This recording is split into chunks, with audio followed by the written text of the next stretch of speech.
નમસ્કાર. બુદ્ધિને કઈ રીતે ખરેખર અપગ્રેડ કરી શકાય તેના પાછળના રસપ્રદ વિજ્ઞાન અને ઇતિહાસના આ વિશ્લેષણમાં સ્વાગત છે. અત્યાર સુધી આપણે એવું જ સાંભળતા આવ્યા છીએ કે આપણું મગજ એક હદ સુધી જ કામ કરી શકે છે, પણ આજે આપણે એવી 6 આદતો વિશે વાત કરીશું જે આપણા મગજની કામ કરવાની પદ્ધતિને ખરેખર સંપૂર્ણપણે બદલી શકે છે. તો ચાલો શરૂ કરીએ. વર્ષોથી સમાજમાં એક એવી માન્યતા ઘર કરી ગઈ છે કે બુદ્ધિમત્તા તો જન્મજાત હોય છે. બાળપણમાં જ આપણો આઈક્યુ નિશ્ચિત થઈ જાય છે. પણ જરા વિચારો, શું ખરેખર એવું છે? શું ખરેખર બુદ્ધિનો આંકડો 15, 25 કે 50ની ઉંમરે આવીને કાયમ માટે અટકી જાય છે? બિલકુલ નહીં. ઇતિહાસના પાના ફેરવીએ તો ખબર પડે કે મહાન દિગ્ગજોને તેમના સમયની શિક્ષણ પ્રણાલીએ સાવ નકારી કાઢ્યા હતા. આલ્બર્ટ આઇન્સ્ટાઇન અને થોમસ એડિસન આ એવા નામ છે જેમને શાળામાં સાવ ધીમા ગણવામાં આવ્યા હતા. છતાં તેમને જ આખી દુનિયાની વિચારસરણી બદલી નાખી. આ એક બહુ મોટો પુરાવો છે કે તેમનામાં કોઈ જાદુઈ જનીનો ન હતા, પણ તેમની કેટલીક ખાસ દૈનિક આદતો હતી જેણે તેમના જીનિયસ દિમાગના તાળા ખોલી નાખ્યા.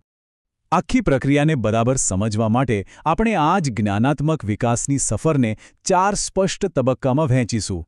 પહેલું, નિશ્ચિત બુદ્ધિની માન્યતા તોડવી. બીજું, ધ્યાન અને સ્વતંત્ર પ્રયાસ. ત્રીજું, ડીપ લેખન અને વ્યાપક શિક્ષણ. અને છેલ્લે, મેમરી ટ્રેનિંગ અને મગજને આરામ. તો પહેલા તબક્કાથી જ શરૂઆત કરીએ, જે છે ધ્યાન અને સ્વતંત્ર પ્રયાસ. સતત આવતા ડિજિટલ ઘોંઘાટથી થોડા દૂર જઈએ તો મગજમાં કેટલી અદ્ભુત શક્તિનું નિર્માણ થાય છે તે સમજવું ખરેખર રોમાંચક છે. અહીં સૌથી પહેલી આદત એક બહુ મોટી આધુનિક ગેરસમજ પર સીધો પ્રહાર કરે છે. આખો દિવસ અઢળક કન્ટેન્ટ જોવાથી કે માહિતીનો ઢગલો કરવાથી બુદ્ધિ નથી વધતી.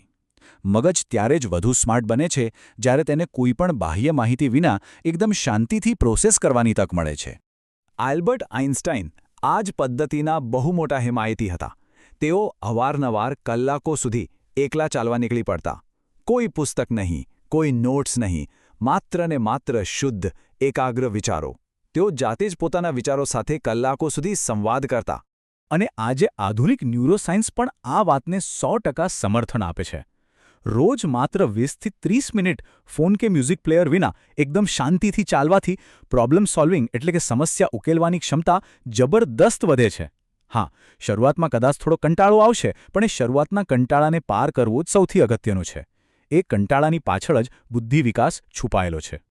બીજી આદત છે સ્વતંત્ર પ્રયાસ, જે બરાબર એક પઝલ ઉકેલવા જેવી છે. જરા વિચારો, જો કોઈ પઝલનો જવાબ તરત જ આપી દેવામાં આવે તો મગજ શું શીખશે? કંઈ જ નહીં. ભૂલો કરવી, અટકવું અને વારંવાર જાતે પ્રયાસ કરવો એ બુદ્ધિ વધારવાની નિશાની છે, બુદ્ધિ ન હોવાની નહીં. આ માટે બેન્જામિન ફ્રેન્કલિનની એક અદ્ભુત પદ્ધતિ ખરેખર અપનાવવા જેવી છે. પહેલાં કોઈ માહિતી ધ્યાનથી વાંચવી, પછી પુસ્તકને સંપૂર્ણપણે બંધ કરી દેવું અને જેટલું યાદ રહ્યું હોય તે બધું જ જાતે લખવાનો પ્રયાસ કરવો. આજે થોડો માનસિક સંઘર્ષ થાય છે ને, બસ તે જ મગજને વધારે ધારદાર અને મજબૂત બનાવે છે. હવે આ પાયા પર આગળ વધીએ બીજા તબક્કા તરફ, ઊંડાણપૂર્વક લેખન અને વ્યાપક શિક્ષણ. આ તબક્કો બહારની માહિતીને પ્રોસેસ કરવા અને ડીપ ફોકસની કળામાં મહારત મેળવવા વિશે છે. અહીં ત્રીજી આદતનો અભિગમ જરા હટકે છે. સામાન્ય રીતે લોકો લખવાને માત્ર ડેટા સ્ટોર કરવાના સાધન તરીકે જોતા હોય છે, પણ હકીકતમાં લેખન એ મગજના ઓવરથિંકિંગની ઝડપને ધીમી કરવા માટેનું એક અત્યંત સક્રિય અને પાવરફુલ ટૂલ છે. જ્યારે લખવાની પ્રક્રિયા થાય છે ત્યારે મગજમાં એક તાત્કાલિક માનસિક છબી બને છે, જે મનને ડાયવર્ટ થતા રોકે છે અને એક જ વિચાર પર ધ્યાન કેન્દ્રિત કરવાની ફરજ પાડે છે. આથી જ દરરોજ એક થિંકિંગ જર્નલ રાખવી જોઈએ. ખરેખર શું સમજાયું છે અને ક્યાં હજુ મૂંઝવણ છે, આ બધું કાગળ પર ઉતારવું એ માનસિક સ્પષ્ટતા માટે એક અદ્ભુત હથિયાર છે. આ બધું સમજ્યા પછી એક વાત બહુ સ્પષ્ટ થાય છે. સાચી બુદ્ધિમત્તા એ માત્ર અલગ અલગ હકીકતોનો ઢેગલો કરવા વિશે નથી. સાચી બુદ્ધિમત્તા એ છે કે એ માહિતીને ઊંડાણપૂર્વક સમજવી અને તેમની વચ્ચે નવા અર્થપૂર્ણ જોડાણો બનાવવા. અને અહીંથી જ ઉદ્ભવે છે આપણી ચોથી આદત, વ્યાપક શિક્ષણ. દર અઠવાડિયે પોતાના મુખ્ય અભ્યાસ કે કામના ક્ષેત્રની બહારનો કોઈ સાવ નવો વિષય શીખવો જોઈએ. શા માટે?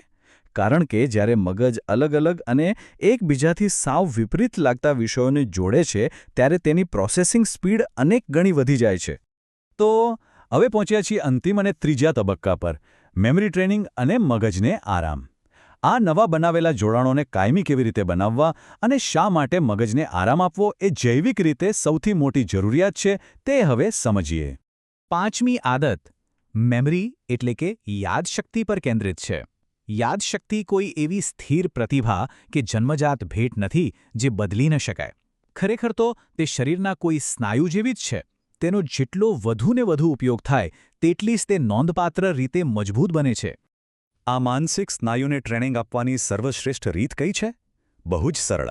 પહેલાં કંઈક નવો ખ્યાલ શીખવો, પછી પુસ્તક કે સ્ત્રોત સામગ્રી સાવ બંધ કરી દેવી અને તે જ ખ્યાલ કોઈ મિત્રને શીખવવાનો પ્રયાસ કરવો, બીજે ક્યાંય જોયા વગર. આવું કરવાથી મગજની સ્મરણશક્તિમાં એ ખ્યાલ કાયમ માટે લોક થઈ જાય છે. અને છેલ્લી 6ઠ્ઠી આદત કદાચ સૌથી વધુ આશ્ચર્યજનક છે. ઉત્ક્રાંતિનો એવડો મોટો સિદ્ધાંત આપનાર ચાર્લ્સ ડાર્વિન દિવસમાં કેટલા કલાક કામ કરતા હશે? 8, 10, 12? ના, તેઓ દિવસમાં મહત્તમ માત્ર 4 થી 5 કલાક જ કામ કરતા હતા. બાકીનો પૂરો સમય તેઓ ચાલવામાં અને આરામ કરવામાં જ વિતાવતા.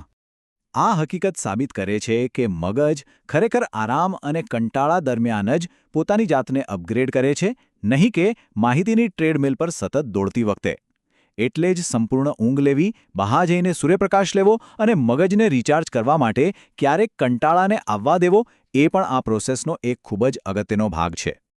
તો આખી વાતનો સાર એ છે કે જો લક્ષ્ય સ્પષ્ટ વિચારવાનું, ઝડપથી શીખવાનું અને મજબૂત મન બનાવવાનું હોય તો માહિતી માત્ર એકત્રિત કરવાનું બંધ કરીને આ જ્ઞાનાત્મક આદતોનું સક્રિય નિર્માણ શરૂ કરવું પડશે. હવે સૌથી મોટો પ્રશ્ન એ છે કે આ 6 આદતોમાંથી સૌથી પહેલાં કઈ આદતનો આજથી જ અમલ શરૂ કરી શકાય?